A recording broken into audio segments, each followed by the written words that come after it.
dar prosseguimento então na nossa segunda parte da aula 3.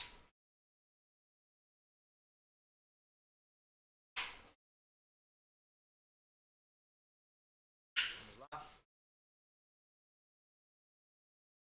Seguindo, estamos falando sobre a pátria potestas, que é a autoridade que o pai tinha, né? Forte sobre o filho. Nenhum pai tinha o prazer de matar. Que era lembrar que naquela época, né? O pai, um patriarca, ele era o juiz, ele era o polícia, ele era o pai, o sacerdote, o ensinador, o responsável. Isso acontece hoje em dia ainda, você vê nessas tribos, o chefe ele manda. Total. Você levantar algum questionamento, você vai arrumar uma confusão.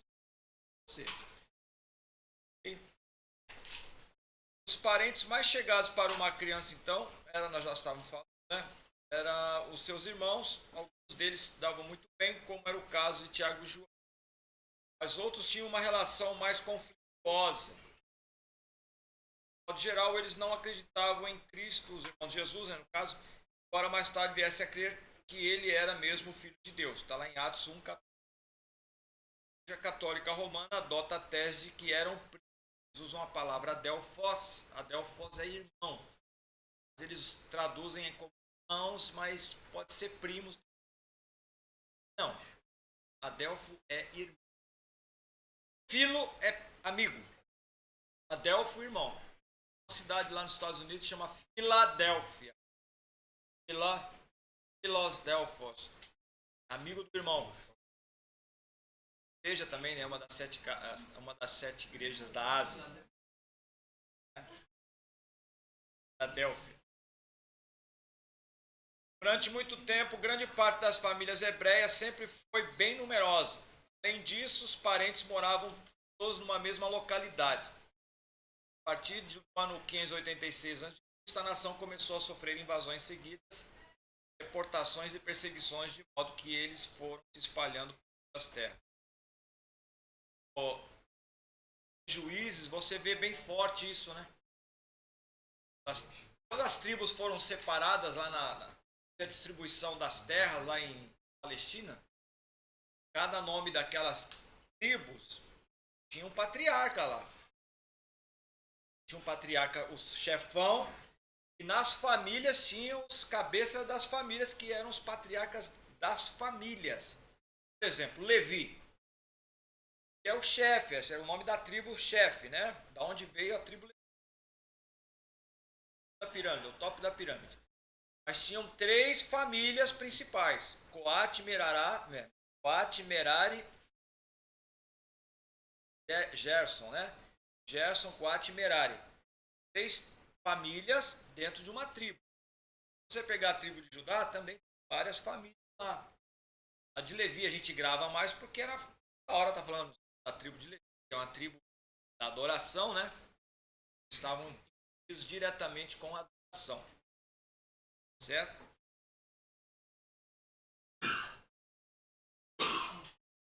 E lá no livro de Juízes você vê, principalmente ali no capítulo 11, quando fala do Jefté, o pai dele, que era o Gileade, né? Gileade já tinha uma esposa. Gileade vai. Aí o Gileade, sim. Ele tem um filho com uma prostituta. Esse menino se chama Jefté. Olha só, a Bíblia não conta nada, só fala assim: Jefté, Gileade era o chefe da tribo lá do Gileadita. Ele teve um filho que chamou Jefté. Jefté era valente e valoroso, vírgula, porém, filho de uma prostituta. A história segue, não tem, o que aconteceu? Ela teve relação sexual com uma prostituta. Como é que esse menino foi parar na casa dele? A nossa capacidade mental não pode ser limitada para você pensar, irmãos. Não é porque não está explicado que você não possa racionalizar o que está escrito ali. Esse Gileade era o patriarca da família. Olha só, o cara era uma referência. Gileade. Inclusive o nome Gileade significa é algo, esqueci, mas é algo parecido com, é até relacionado com referência mesmo. Ele deveria ser uma referência, né? E aí dá um surto nele lá e vai, tem um momento lá com a prostituta. Agora veja só a situação. Essa mulher, que uma mulher menos deseja, uma prostituta menos deseja na vida é ficar grávida, né? Porque ela depende do corpo para ganhar dinheiro. Então, imagina que essa criança, olha só, não é pecado você imaginar. A Bíblia não diz isso. Mas não é pecado a gente imaginar. Esse menino, qual é o desejo de uma mãe que não quer o filho? Tirar. Eu imagino que ela deve ter entrado em contato com esse Gileade e falou assim, ó, grávida de você, pelas contas, a época que você veio aqui, é você que é o pai. Tirar essa criança. Ele, como um judeu, apesar de errado, falou assim, não faça isso. Tem essa criança que ela nasceu, porque você já está na casa dele, irmão. A prostituta não está lá. Então tem tudo a ver com, eu posso racionalizar isso, que deve ter acontecido algo parecido. Já que essa criança era uma criança indesejada, essa criança se dá amaldiçoada do começo ao fim da gravidez dessa mulher. De tal dessa criança. Gerada já dentro do ambiente confiante, esse tal de Jefté. O nome dele se chama aquele que abre. Jefté. E a mulher do Gileade não dá isso. Esse é o primeiro filho. Aí tá, a prostituta trouxe esse menino para casa. E a Bíblia vai dizer lá no capítulo 11 de Juízes que ele vai ter filhos a partir dali. Então veja que esse menino, embora, isso aqui é eu viajando aqui, tá? Embora tenha sido gerado de uma maneira virtuosa, foi negada ali a sua existência, amaldiçoado, mas ele é lhe dado um nome, aquele que abre, ele nasce, vai para a casa do Gileade, e a esposa dele até então estava com a madre fechada, mas quando aquele que abre chega, começa a ter filho. Desculpa.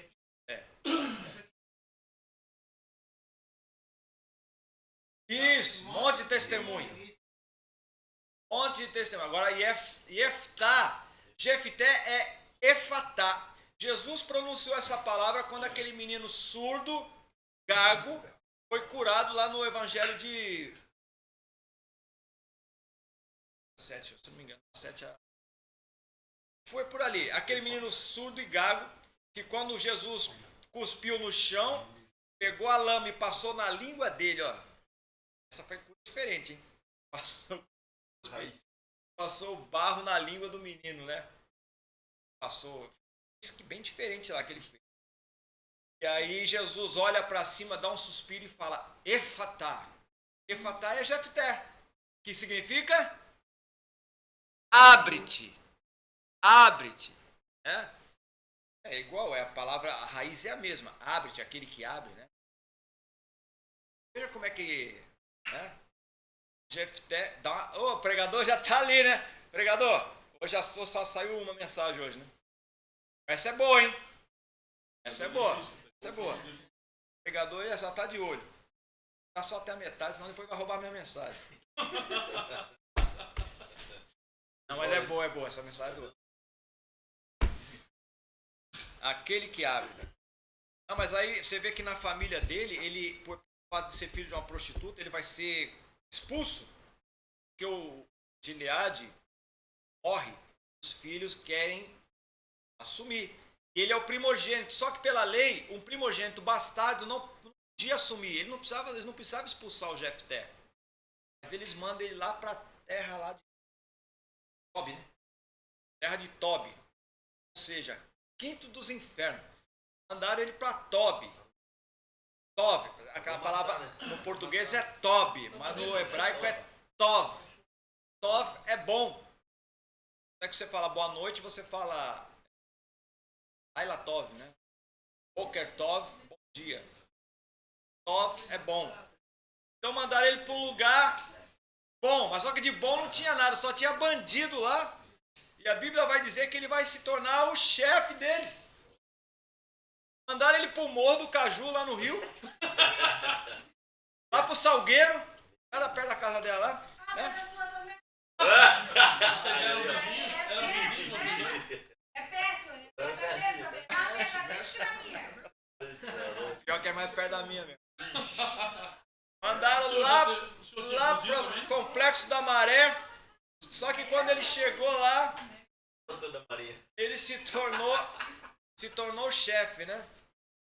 Aí houve aquele problema todo, os amonitas quiseram lá, os irmãos se reúnem agora e vai todo mundo lá chamar ele de volta. Né? Não eram corajosos iguais a ele.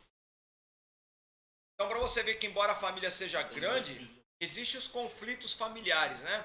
Problema de família sempre tem. Falei na aula passada aqui, repito, não existe família perfeita. Não existe. O Senhor quer que sejamos famílias felizes. A gente pode ser, independentemente se seremos perfeitos ou não. Tá?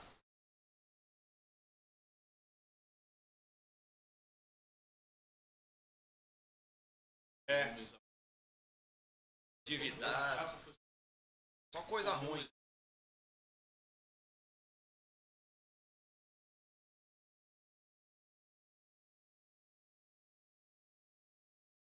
Pois é.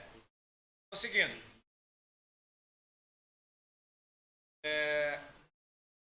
Os idosos, sempre que possível, procuravam prover o seu próprio sustento.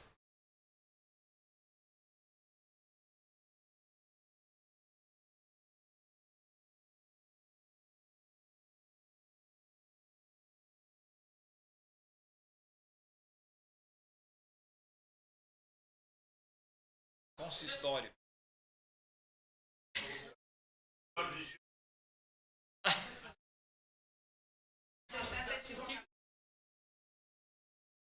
Consistório era uma equipe que o Calvino para ver se os crentes estavam com semana ele saiu nas casas. Cadê a história? Essa história. Mas não é só ele que faz isso não.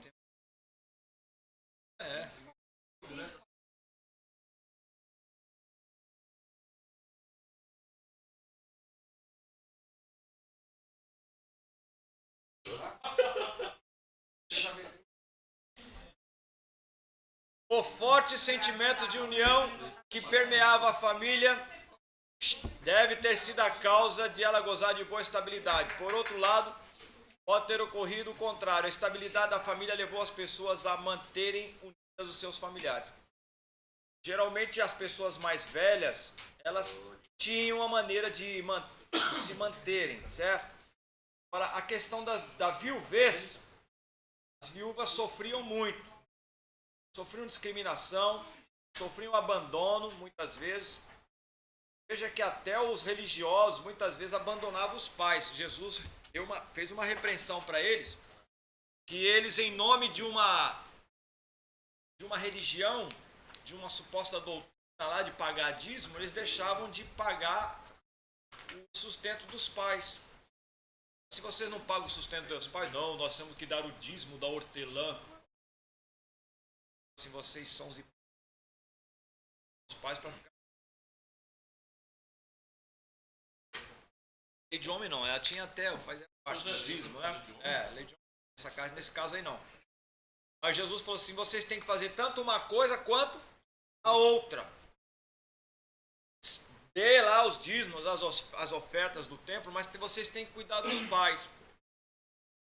Essa questão de cuidar dos pais é tão importante, irmãos, porque a lei ela é dada lá em Êxodo 20, Deuteronômio capítulo 5 e também em Efésios. Se repete no Novo Testamento. Que os filhos devem honrar os pais, né?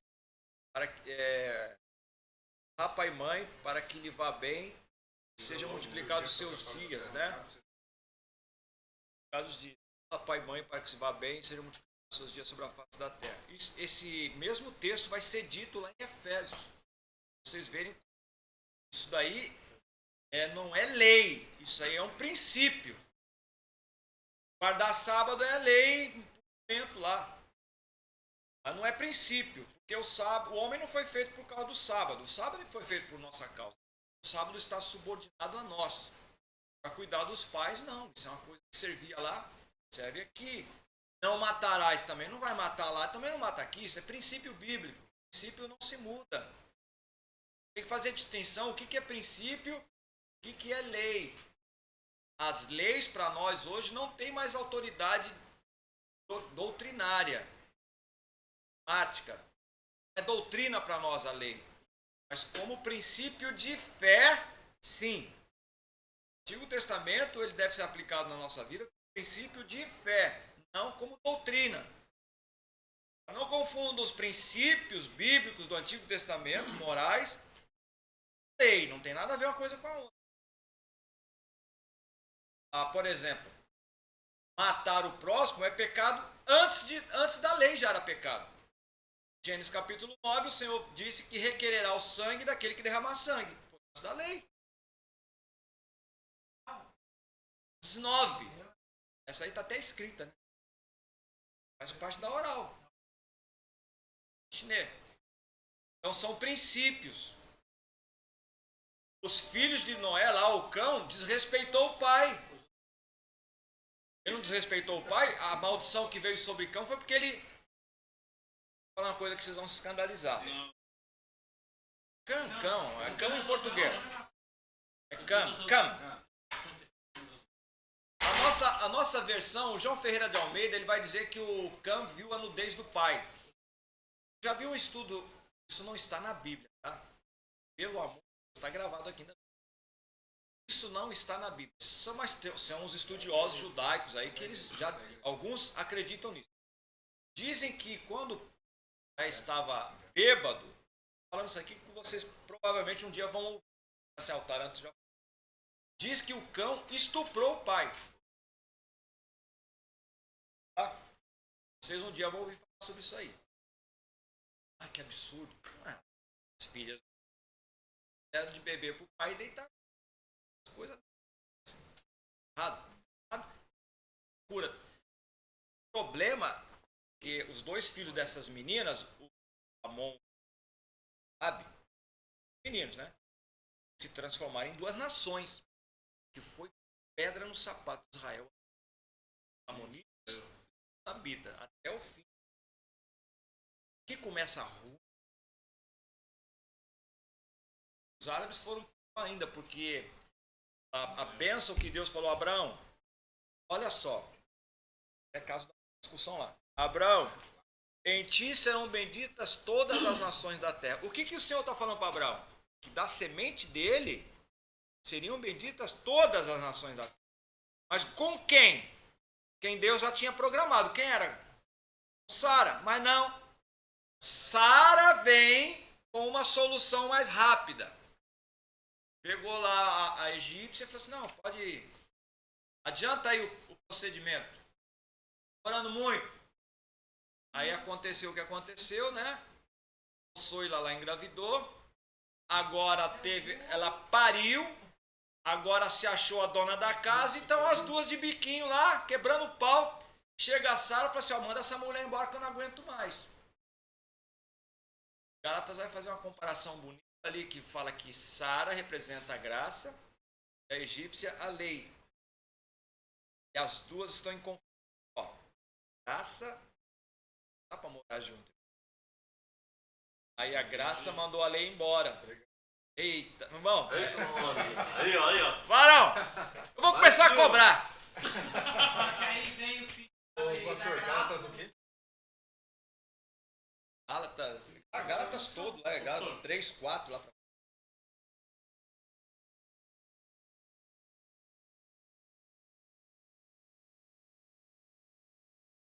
Essa questão de dar jeitinho. Não era brasileira.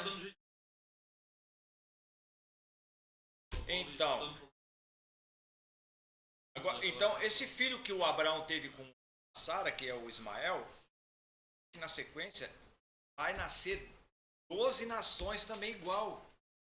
Porque a palavra de Deus não pode voltar atrás, mas a palavra, quando Deus falou da semente, já havia uma ordem para 12 tribos. Talvez você não entenda agora. Mas é forte, cara. Nossa, né?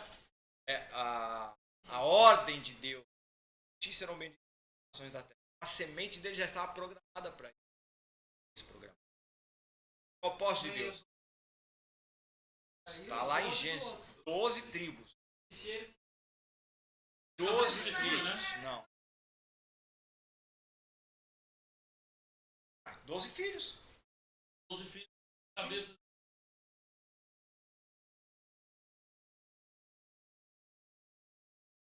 Ismaelitas. São os. A Bíblia chama de. São os Aravim. Aravim. Quem? Midianitas são descendentes de Abraão. Há outras mulheres. Abraão teve outras esposas. Midian vai nascer de casamento de Abraão. Mas Midian não teve 12 filhos. A promessa foi Mas o jeitinho. A primeira. A maioria das vezes que a Bíblia fala nele, fala que eles eram inimigos dele. Não, sim, porque eles eram parentes de Abraão. Filho. Os midianitas são filhos de Abraão. Que Abraão, depois que Sara morreu, segundo o teu amigo lá, ficou divorciado 25 anos com Sara. Meu Deus do céu. Tem uns meninos aí que tem umas... Não, a gente tem que respeitar o ponto de vista dele. Tá bom. Mas enfim, tirando isso. A Sara morreu, Abraão casou com Quetura e teve outras esposas, e teve outros filhos. Mas quem ficou com a herança foi Isaac. Só ele. E está escrito lá que Abraão deu para Isaac o que tinha que dar, mas para os outros deu também. Não, um cabritinho para você não chorar. Para você. Mas para Isaac. Deu faculdade para cada um. Aí o tempo vai passar. Olha só como é que as coisas. Que coincidência. Não tem nada coincidência na Bíblia. O nosso amigo Moisés vai para um lugar chamado Midian. Que coincidência. Conhece uma mulata linda lá chamada Séfora. E se casa com ela. Não diz isso, mas ele pode. Olha, não fala assim. Séfora ou Zípora. Eram gêmeos. O nome dela original é Séfora. Tem uma loja no shopping lá que chama Séfora. São as meninas da sala. Tem. Vende perfume, lá é top, Então quando você vir lá Séfora, você fala Zípora. Quando a pronúncia, né? A gente fala Jeremias. Não tem J no hebraico. Você sabe como é que fala Jeremias? Yeremiahu. Nada a ver, né? Yeremiahu. Eu estava lendo um livro estou terminando minha trocentésima leitura da Bíblia lá. O livro de Crônicas, capítulo 24, Josias, olha só, como é que Deus está no controle da história. Eu já li 300.000 vezes esse texto, hoje que eu fui despertar para um negócio. O faraó Neco foi invadir lá a Babilônia e teve que passar pelo quintal do Josias de Judá. Aí ele está passando de boa, não queria nada com Israel, ele foi lá combater com o pessoal da Babilônia. Josias foi tirar uma onda, não sei o que ele quis fazer, foi lá para uma confusão, para ele lá da Síria, lá perto da Babilônia já. O Neco falou para ele assim, olha só, pra você ver como é que o Neco falou assim, o faraó, Josias, dessa vez a minha guerra não é contigo não. Deus não mandou eu vir lutar com você, e Deus não quer você lutando comigo não venha. Aí a Bíblia diz assim, pelo fato de Josias não ter ouvido que Neco disse que Deus não queria que lutasse com ele, foi para a batalha, grandona, tomou uma flechada, devia ter ficado no sapatinho, mas que tirar uma onda. Depois você lê lá, segundo capítulo, você vê como é que Deus está no controle da história. O faraó falando que Deus não era para ele lutar com ele. Nada a ver, cara. Não, o cara que adora Osíris, acende incenso para Ra. Deus fala com ele. E o outro vai arrumar arenga com ele. Fala, não vem que Deus não quer você lutando comigo, porque a ordem não é lutar com você. Tome. E Josias foi um cara que botou em ordem Israel. Que é umas coisas assim, né? Então serve para nós aí entendermos o seguinte: nosso Deus não perdeu o controle da história. Falando ainda das viúvas, nós temos vários exemplos de viúvas na Bíblia que Deus se utilizou delas, né? Alguém se lembra de alguma viúva aí? Caim, não, mas no Antigo Testamento. Serepta, né? Serepta, aquela famosa viúva de Serepta. Tem a viúva lá tinha que vender os filhos, né? Eliseu lá com azeite. Aquela viúva provavelmente era a esposa de Obadias, aquele que escondeu os profetas. Ela vai falar para ele, olha, o meu marido é servo do Senhor. História. Você vê como é que a memória da pessoa não cai por terra. Deus provê sustento para a família. Outra curiosidade com respeito às viúvas, ele fala aqui, ó. De qualquer forma, as providências a serem tomadas para o amparo das viúvas devem ter sido negligenciadas, então eram insuficientes, pois a igreja primitiva, por exemplo, teve que assumir o sustento que havia nela. Qual foi a primeira providência da igreja quando foi criada, instaurada? Estabelecer os diáconos para cuidar das viúvas e dos órfãos. E a Bíblia vai dizer que houve contenda por parte dos judeus gregos. Quem era o judeu? Judeus que moravam fora de Jerusalém. Graças a Deus por esses irmãos judeus gregos. Eles eram mais light. Se dependesse do judeu de Jerusalém, a gente estava lascado. Né? Os judeus de fala grega, eles tinham uma visão mais aberta das coisas. Tanto é que as igrejas da Ásia foram estabelecidas com os irmãos judeus que agora não eram judeus, né? Mas agora eram gregos porque falavam grego. E quando houve lá em Atos dos Apóstolos, capítulo 2, cada um falava na sua própria língua lá, que está falando ali a xenolália, né? Porque tem glossolalia.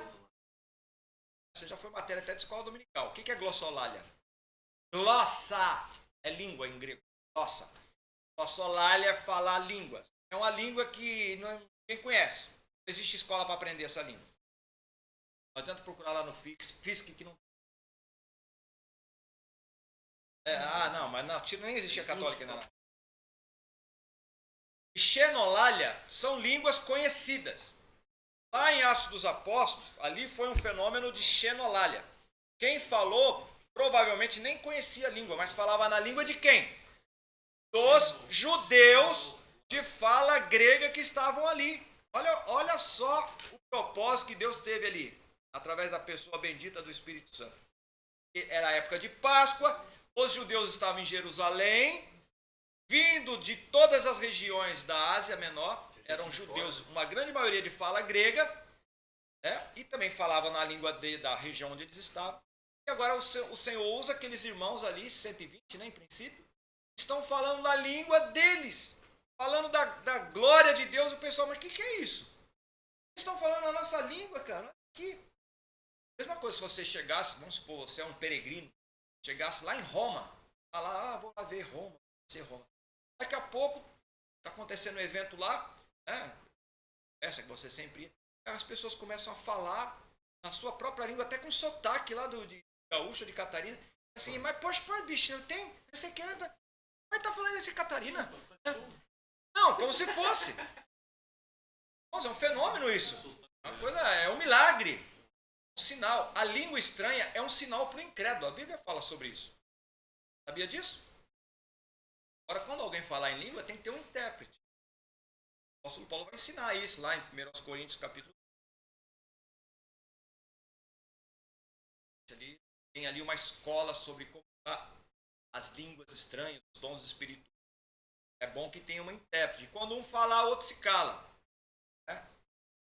Aquele monte de gente. O apóstolo Paulo mesmo que fala. Já pensou chegar alguém crédulo, no meio da reunião, tiver todo mundo falando em língua, vai falar, só tem maluco aqui dentro, né? Que loucura é essa?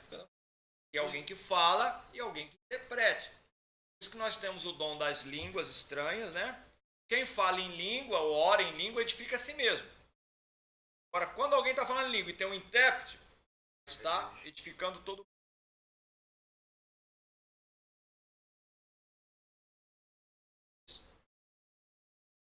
Xenolar.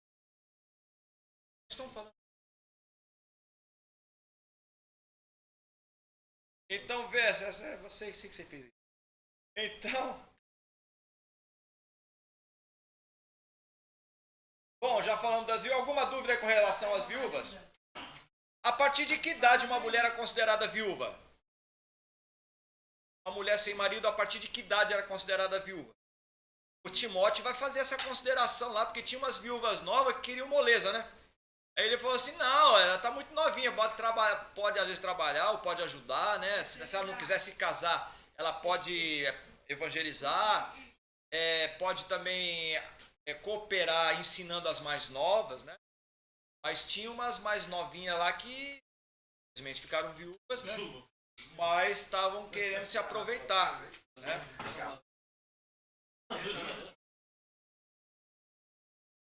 Nós 60 anos, né? Tá aqui. 60.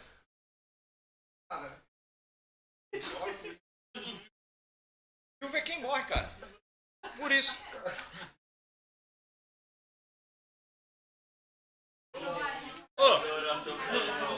Você pode ver, Varão, já que você levantou essa bola aí, você pode ver que quem morre primeiro é o homem, né?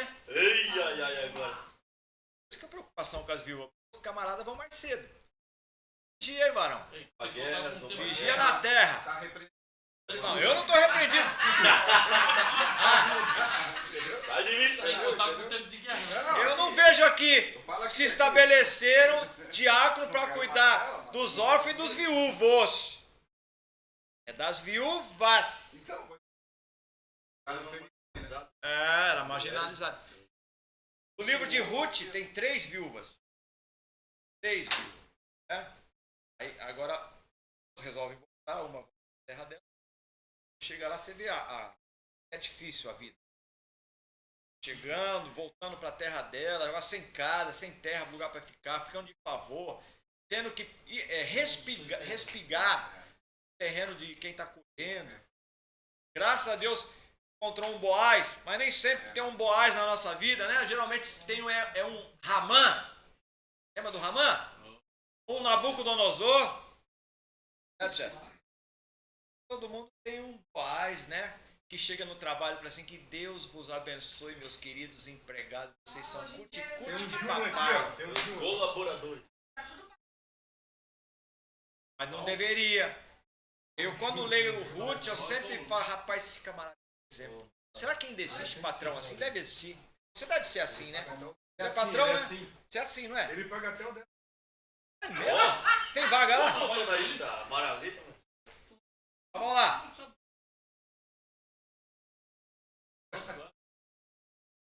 As igrejas nos lares. Página 41. O conceito de casa era sagrado para a maioria dos judeus. Ela era o seu pequeno reino, fosse humilde ou dotado de riqueza. Você pode ver que o nosso Deus, o nosso Pai, ele é um Deus provedor de acolhida de família e de casa, né?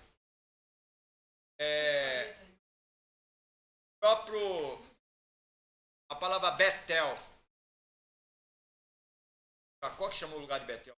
pregador foi Betel lá, o Jacó, né? Esse lugar é um lugar terrível. Eu estava aqui, eu não sabia. Bet-El. E o que é Bet-El? Casa. Bet. Casa. El, Deus. Belém. Não é Belém, é Bet-Lehem. Bet-Lehem. Certo? Né? Bet-Lehem. Bet-Lehem. Bet-Lehem, casa do pão. Bet, saída. Bet, saída. Ó, tudo começa com Bet, é casa. Tá? Bizu. Casa de alguma casa, misericórdia. Outro Bet aí.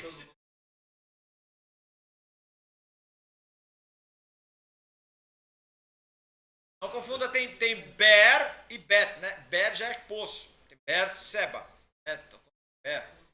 Mas enfim. Então, esse conceito de casa, ele é muito forte na Bíblia. O próprio nosso Deus, ele... olha só. Antigamente, nas antigas religiões, não se tinha conceito de Deus Pai. Era sempre Deus a Mãe. Pode ver Ísis. Nós temos aí Shiva. Shiva era homem, né? Brahma.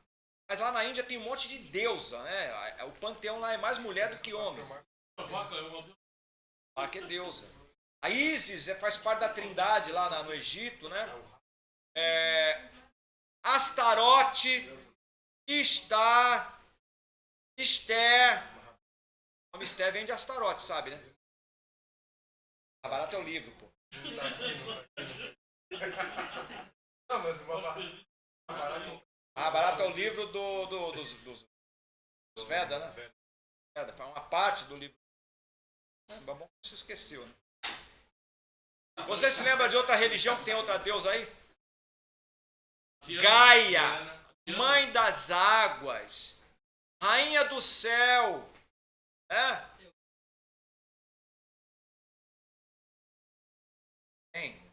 Mas quem assistiu Avatar aí? Vocês perceberam que lá é uma deusa, né?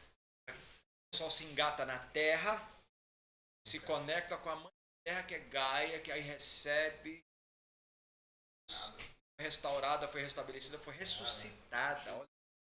Não é a mensagem lá de Avatar? Antes de a gente ver esses filmes, é para você ver a mensagem subliminar que tem ali. É o filme do pessoal vegano, né? Aí o pessoal que abraça a árvore, ai, fiquei tão impressionado. Fiquei feliz, eu tava triste, ele deu um abraço, um beijinho na árvore, fiquei. Enfim, respeita, né? Mas. Então a casa. Todas as vezes na Bíblia, principalmente no Novo Testamento, a figura de Deus Pai, né? O próprio Jesus, ele incentiva, né? ele é repetitivo em apresentar Deus como Pai. As parábolas, quando o texto de Mateus 13 que foi lido ali, que vai falar lá do homem que plantou trigo no campo e nasceu joio, e aí os empregados vão falar com o pai de família. O reino do céu é semelhante a um pai que dá uma festa para o filho. É o pai. Filho pródigo, volta e o pai abraça. É mãe, nem se fala da mãe. Será que esse rapaz não tinha mãe? Tinha, mas era uma parábola, né? A lição era outra. Então veja como que é diferente a visão agora do Testamento. Principalmente, né? Que no Antigo não se tivesse também. Não percebe muito essa questão. Moisés chamando Deus de Pai, fala, o Senhor, é uma coisa mais longínqua, né? Metafísica. Quando a gente fala metafísica, é mais transcendental, é mais diferente. Nosso próprio Deus não se mostrava, quando aparecia era por teofania. O que é teofania? Manifestação de Deus. Mas como anjo do Senhor, né? O anjo do Senhor, não é um anjo, é o anjo do Senhor. Aquele anjo que aparece para Josué, é Deus aparecendo, as aparições. Agora, no Novo Testamento, não é um Deus metafísico, um Deus transcendente, mas é um Deus imanente. O que é imanente? Deus que está perto e eu toco. João vai dizer que nós estivemos com ele tocando. João fez questão de fazer assim, Tipo, você gosta dessa mira? Então, olha só que coisa linda que é o Evangelho. Bem diferente, né? É família. Por isso que lá em João capítulo 14, 1, não se turbe o vosso coração, credes em Deus. Na família do Pai tendo. Ali é momento aqui.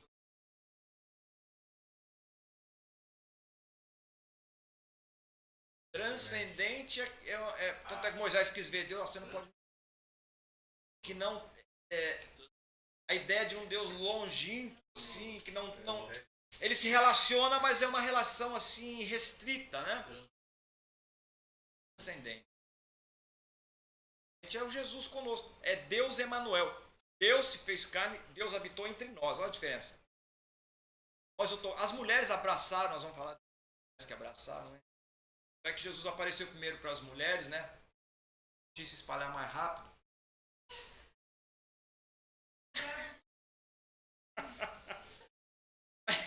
Brincadeira. Mas a gente vê assim, Jesus quebrou paradigmas, irmãos. Nós estamos falando, não é hora de falar da. Mas era inconcebível um rabi deixar uma mulher tocá-lo. E a gente vê as mulheres abraçando Jesus. Aquela mulher que abraçou e beijou. Meu Deus, aí por isso que o Simão. Não é que a gente não pode condenar o Simão, porque a cultura que ele estava imerso, ele vê o rabi que se diz o Messias, a mulher, uma pecadora. Meu Deus, esse homem, ela está beijando ele, meu Deus. Se ele fosse profeta, saberia. Ele veio e foi para quebrar isso mesmo. Porque o judeu era impensável um rabi ser tocado. Imagina o Messias. Que contaminaria ele.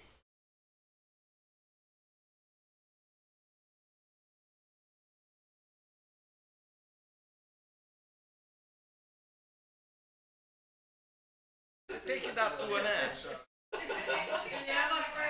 Ô, maravilha, não tá só de cima, Mas homem morre primeiro.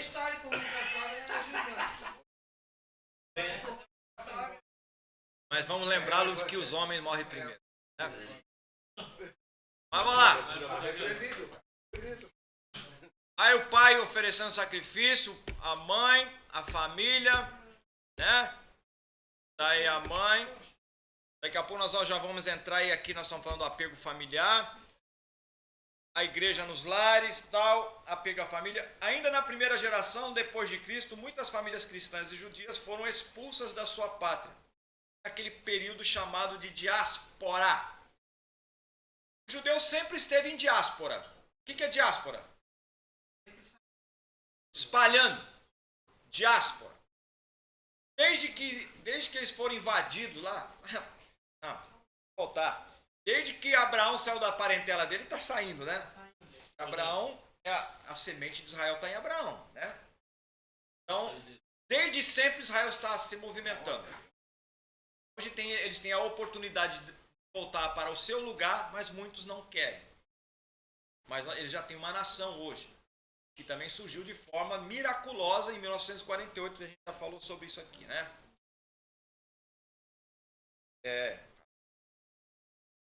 Naquele período, inúmeros judeus foram torturados e mortos, principalmente por ocasião da queda de Jerusalém no ano 70.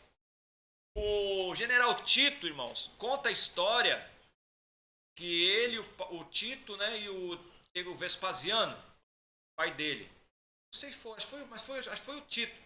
Diz que entrou isso é a tradição judaica que conta, né? Entrou um mosquito no nariz dele, mosquitinho, e esse mosquitinho se alojou aqui perto do cérebro. Ele começou a proliferar aqui. Esse camarada começou a ficar louco. Ele tinha como tirar naquela época, né? Faziam de tudo, banho, meu Deus, enfiava coisa para tentar tirar, mas não dá. Então, ele entrou no cérebro e disse que ele ouvia ruído constante, ficava uma coisa constante assim, um tormento. Não conseguia tirar. Ele contratou alguém para ficar batendo numa bigorna durante o dia inteiro, porque o barulho da bigorna tirava aquele som. Imagina, até que ele morreu. Quando morreram, quando ele morreu, abriram, ele disse que tinha um verme desse tamanho dentro do cérebro dele. Eu acho que foi o Tito mesmo, que invadiu. Vespasiano já era... Tito mesmo. Você pode ver na internet, bota lá, tradição judaica, General Tito. Falo, não, isso aconteceu. Agora vai saber se é verdade, não sei. O outro lá, o amigo, Herodes, o primeiro, morreu, irmãos, com uma nhaca, verme. Foi o que não deu glória, não. Foi o outro, foi o primeiro, tá? O primeiro, o da época que mandou matar as crianças. O Herodes I. Ele tinha uma ferida bem naquela parte de baixo, assim, entre o ânus e os órgãos genitais. Abriu uma ferida, abriu um buraco e dava verme, fedia. Ele passou anos com aquilo, não tinha o que curava. Diz que até banho de azeite ele tomava, azeite quente para tirar aquilo, não tinha jeito. Olha só. E ele não se dobrava e não se arrependia dos seus maus caminhos. Ele, quanto mais sofria, mais mal e mais gente ele mandava matar. Inclusive mandou matar a esposa e os filhos dele. E ainda deu uma ordem o seguinte, eu estou morrendo. Teve até um dia que ele parecia que tinha morrido. O pessoal, graças a Deus morreu. Voltou de novo. Falei, meu Deus do céu. Tem a história lá, você vai ver. Aí um dia ele estava para morrer mesmo, eu sabia que ia morrer. Ele falou o seguinte, olha, eu sei que vai ser uma festa quando eu morrer. Então vocês vão fazer o seguinte, ele deixou essa ordem. Vocês vão, quero que quando eu estiver morto, vocês entrem na casa dos meus inimigos que não me amam, matem uma pessoa de cada família para que eles chorem junto. Chorem, embora não seja pelo meu sepultamento, mas que haja lágrima na casa deles também. Só que essa ordem... Herodes. Aí a gente vê aquela parábola do rico e Lázaro. Fala que se vestia de... Quem se veste de rei, né? Vai para o lugar de sofrimento. Fala para Lázaro, Senhor, permite, leva. Eu tenho 5 irmãos. E para que eles não venham para cá. Alguns dizem que esse é o Herodes. Que o Herodes foram 6 Herodes. Se um está lá, 5 irmãos. Sentido, mas a Bíblia. Só estou passando uma coisa. Eu vou pregar aqui nessa noite porque o Taranto falou. Se eu tiver lá, eu não falei nada disso. Sobre os 6 irmãos.